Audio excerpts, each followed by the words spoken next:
नमस्कार, आपण पाहत आहे भांडा फोड न्यूज. एका दमात भ्रष्टाचारी कोमात. सोशल मीडिया, कर्जबाजारी, गुन्हेगारी, सट्टेबाजी, चोरी, मटका, जुगार, दारू, सावकारशाही, न्यायाच्या प्रतीक्षेत प्रशासन. भांडाफोड न्यूज. एका दमात भ्रष्टाचारी कोमात. मुश्रीफांना घेऊनच महायुतीचे पॅनल. आमदार शिवाजी पाटील यांचा पत्ता कट. गोकुळच्या बैठकीतील इनसाइड स्टोरी. आतापर्यंत जे झालं गेलं ते विसरून जा.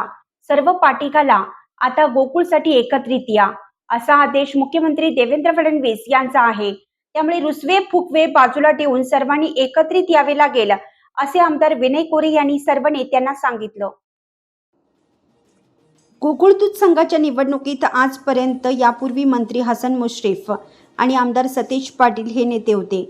आता आमदार पाटील वगळून महायुतीची घोषणा झाली. अलीकडच्या निवडणुकीत महायुतीत अंतर्गत कुरकुड्या झाल्यामुळे जिल्ह्यात महायुती होईल असं राजकीय वातावरण नव्हते. यातूनच गोकुळवर प्रशासकीय मंडळाची नियुक्ती झाली. त्यामुळे मंत्री हसन मुश्रीफ नाराज होते. बैठकीत मंत्री मुश्रीफ यांनी गोकुळवर प्रशासकीय मंडळ आल्याबाबत नाराजी व्यक्त केली. प्रशासकीय मंडळात कोण कोण आहेत याची माहिती मला मिळाली नसल्याची खंत त्यांनी व्यक्त केली. आजपर्यंत गोकुळबाबत झालेल्या राजकारणाचाही मुद्दा मांडून नाराजी व्यक्त केली. यावेळी खासदार धनंजय महाडिक, आमदार अमोल महाडिक यांनीही आजपर्यंत गोकुळच्या राजकारणात राजकीय भाष्य केलं नसल्याचं स्पष्ट सांगितलं आहे.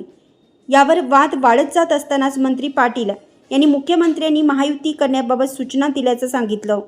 यानंतर आमदार कोरे यांनी मध्यस्थी करत झालं गेलं विसरून जा, सर्व पाठी घाला असं सांगितलं. महायुती म्हणून एकत्रित यायचं आहे असं सांगितलं. अखेर सर्वांनी एकमत केलं आणि पॅनलच्या नावाची घोषणा केली.